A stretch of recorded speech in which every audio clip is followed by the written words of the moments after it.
Bagnaia impone su ley, pero no el protagonismo en MotoGP. Acosta llamando en Moto2. Holgado se estrena y se postula como favorito. MotoGP llega a Argentina en vuelta de polémica y sin Marc Márquez en pista. Soy Alberto Sánchez y esto es Race Through. Por fin, la larga espera de más de 5 meses que tuvimos que pasar entre el Gran Premio de Valencia de 2022 y este primer Gran Premio de la temporada 2023 ha finalizado y lo ha hecho con varios hechos reseñables. El que debía ser el principal foco de la noticia, la carrera sprint que se disputó el sábado, finalmente quedó apartado a un segundo plano por lo sucedido tanto en los entrenamientos libres como el domingo. Y es que en la categoría de MotoGP los accidentes, las lesiones y las sanciones han sido los grandes protagonistas del fin de semana. Por poner un orden tenemos que empezar por lo sucedido con Pol Espargaró en los entrenamientos libres, y es que el piloto catalán sufriría en sus carnes las consecuencias de no haber trabajado lo suficiente en la seguridad del circuito. Nos encontramos en la parte final de la Practice 2 cuando el piloto de Gas Tech 3 perdió la rueda trasera de su moto al entrar en la curva 10, una curva caracterizada por encontrarse en la cima de una loma viniendo de un cambio de dirección y de rasante que la convierte en una curva ciega y bastante complicada en tema de agarres sobre todo, y cuya seguridad en el exterior de esta parece no ser lo suficientemente apta para MotoGP. Y es que una vez pierde el control de su moto Pol y acaba por el suelo, al llegar a la grava nos encontramos con una grava compuesta por rocas, digámoslo claro,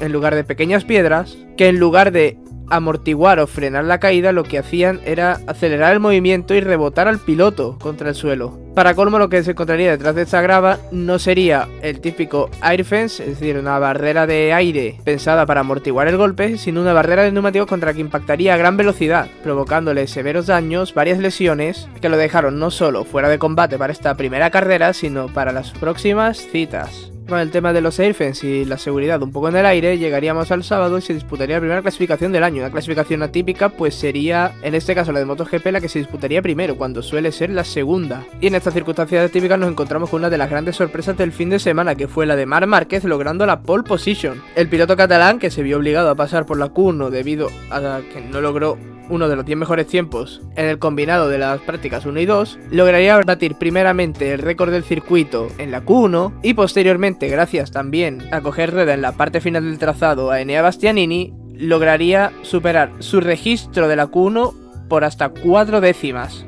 Algo totalmente impensable viendo el rendimiento de su Honda, así como viendo que el resto de pilotos Honda se quedaron en la Q1 relativamente lejos de pasar. En la sprint, sin embargo, las cosas volverían a situarse en unas condiciones más normales, a lo que estamos acostumbrados a ver, y es que en la primera carrera sprint de la historia se la llevaría el piloto que ahora mismo luce el número 1 en su carenado. Pecco Bagnaia, el campeón del mundo, logró colocarse primero rápidamente y aunque sí que estuvo seguido de cerca por Jorge Martín, este no tuvo la capacidad, sobre todo al final de la misma, de la carrera corta,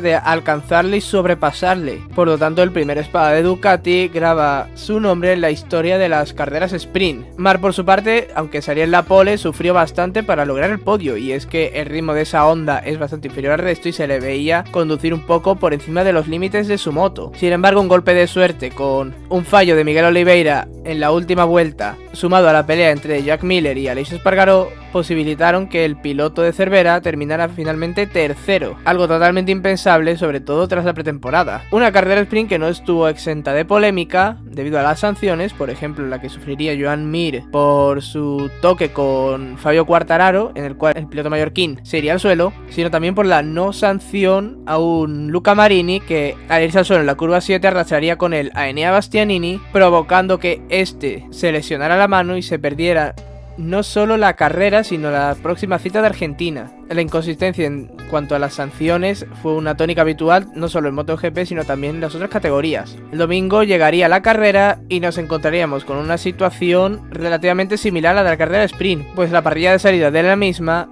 sería la determinada por la clasificación. Nuevamente Marc se quedaría atrás respecto a sus principales rivales. En esta ocasión Miguel Oliveira sí se metería en esa lucha por la cabeza. Un Marc que condujo completamente por encima de su límite, del límite de su moto, sobrepasado totalmente. Un pilotaje que acabaría pasando factura y costándole caro, y es que en la vuelta 3, en la curva 3, al apurar un poco más la frenada de la cuenta, bloquearía la rueda delantera y acabaría llevándose por delante a Miguel Oliveira, previo toque con Jorge Martín, al cual le fracturaría un dedo. Un impacto fortísimo, una altísima velocidad, el que tuvo con Miguel Oliveira, el cual se temía que tuviera la pierna rota, que los primeros análisis lo descartaron. Una acción bastante irresponsable por parte del piloto de Cervera, consecuencia del grave déficit que sufre su moto y que le obliga a conducir excediendo los límites para poder estar delante. Para colmo, el piloto catalán se lesionaría también en esa acción y se perderá la cita de Argentina, cita en la que debía cumplir sanción con una doble long lap que finalmente será aplazada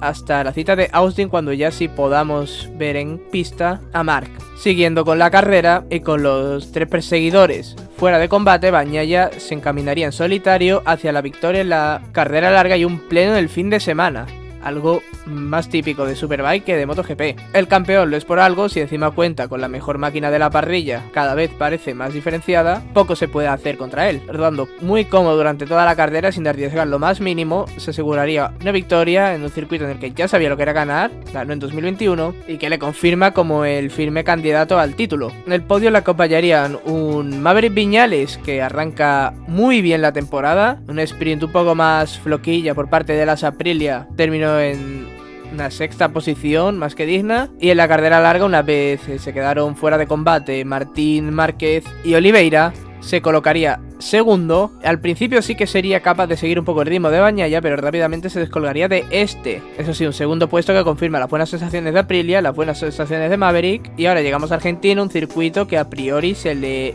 da bastante bien a la Aprilia, o eso vimos el año pasado. Por su parte, tercero quedaría un Marco Bezzecchi, que después de sufrir un 0 en la carrera corta, en la carrera sprint, se encontraría de lleno con un podio cimentado en un gran ritmo a nivel individual y ayudado también por las peleas en la parte de atrás. Marco Bezzecchi, que suma su segundo podio en MotoGP, dejándonos así una curiosidad, y es que empezamos el año con exactamente el mismo podio que se dio en el Gran Premio de Assen de 2022, únicamente cambiando las posiciones de Bezzecchi, que quedaría segundo en esa carrera neerlandesa, y de Viñales. Pero no solo hay que hablar de los pilotos del podio, sino también de los que quedaron un poco más atrás, y tenemos que hablar sobre todo de un nombre que parece que su nueva moto le ha encajado como anillo al dedo.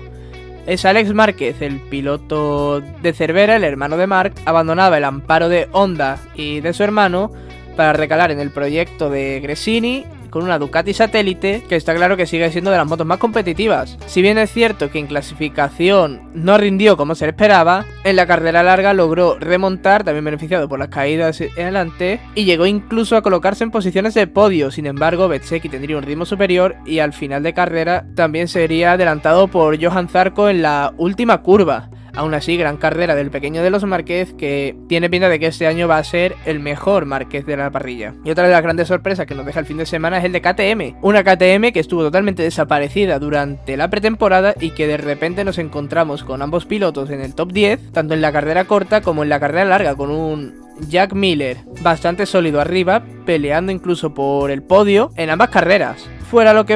hacía que KTM no rindiera en pretemporada, parece que ya lo han solucionado, al menos con las motos oficiales, y veremos si es solo que han sabido cogerle la puesta a punto a este circuito después de haber rodado allí en pretemporada, o que realmente están para pelear por podios e incluso victorias con Ducati y Aprilia, donde ya saben lo que es ganar el equipo KTM de la mano de Aki Ajo. Es en Moto 2 con Pedro Acosta, y es que el tiburón de Mazarrón tiene pinta de que puede acabar zampándose la categoría. El piloto murciano parte esta temporada como el principal candidato al título después de un 2022 en el que las lesiones y su mala adaptación al principio a la Moto 2 le pasarían factura a final de temporada. Este año parece todo lo contrario, pues empieza ganando. Eso sí, tardamos en ver destacar al piloto murciano, y es que el sábado, a pesar de quedar segundo, todos los focos se centraron en un piloto checo que lograba su primera pole en la categoría y en el mundial. Hablamos de Filip Salac, el piloto de Gresini, que ya el año pasado consiguió un sorprendente podio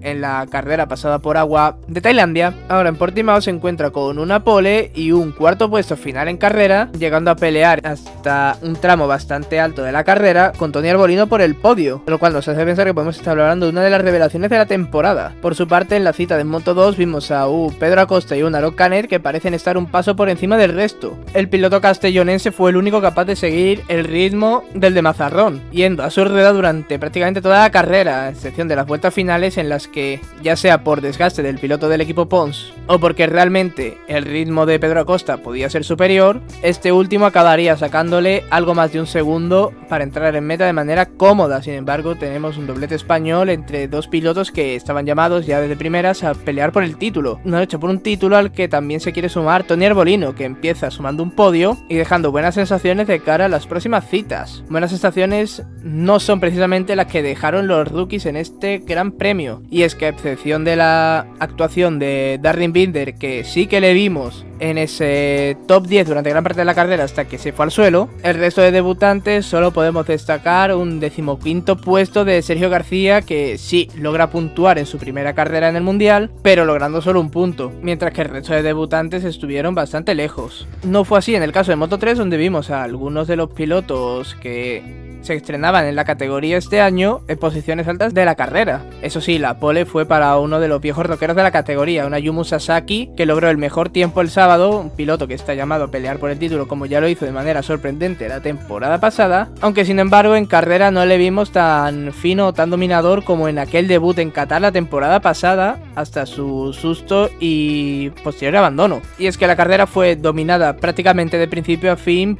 por un piloto que yo puse como uno de los pilotos a observar en la previa de esta categoría y que quizás tendríamos ya que considerar en la lista de favoritos al título. Dani Holgado, el piloto del Tech 3, que parece una vez liberado de la presión de correr en uno de los equipos top de la categoría, el de Akiayo, y con un año más de experiencia en la categoría, se le ve más cómodo con la moto y, emulando entre comillas a su gran amigo Izan Guevara, dominó la carrera de principio a fin controlándola como quiso. En ningún momento dejó que otro piloto le arrebatara la primera posición de la carrera, manejando el ritmo de la misma a su antojo. Primera victoria para el piloto español, primera victoria para el equipo Tech 3 en Moto3 y un nuevo piloto a sumar a la lista de candidatos. Una lista de candidatos en las que ya incluíamos al segundo clasificado de la carrera, don David Muñoz, que a pesar de realizar una mala clasificación, logró colocarse en los puestos de cabeza ya pronto en la carrera, y aunque le faltó un plus para poder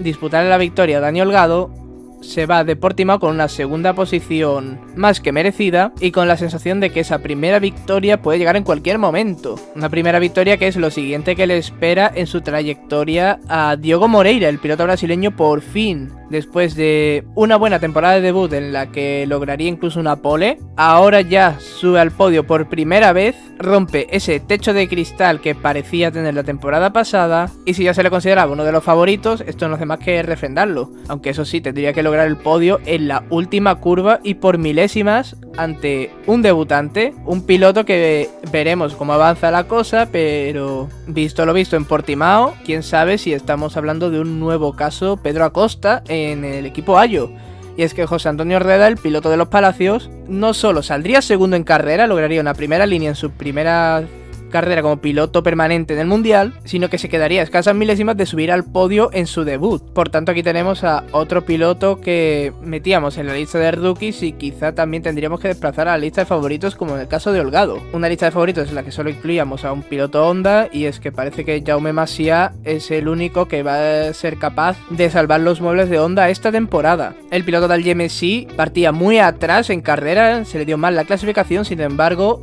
fue inteligente a la hora de moverse entre el grupo, llegando incluso en ciertos puntos de la carrera a situarse en posiciones de podio. Sin embargo, se va de Portimao con una quinta posición, que dentro de lo que cabe es bastante positivo, viendo que el resto de Honda se encontraban muy atrás. Y es que de 15 pilotos que puntúan, tan solo 4 eran Honda. Dos de ellas quedando en las dos últimas posiciones de puntos, Suzuki 14º y Ricardo Rossi 15º. Mucho tiene que trabajar la marca japonesa, tanto en Moto3 como en MotoGP, para que su año no sea un absoluto desastre. Poco tiempo van a tener para trabajar de cara al siguiente Gran Premio, y es que esta misma semana tenemos la cita de Argentina en el circuito de Termas de Río Hondo, un circuito en el que Aprilia tendrá la primera oportunidad de plantar cara a Ducati. La marca de Noal el año pasado sorprendió a todos, sobre todo de la mano de Aleix Espargaró, dominando casi todas las sesiones y ganando la carrera, la primera victoria de Aprilia y única hasta el momento en MotoGP. En el circuito argentino buscará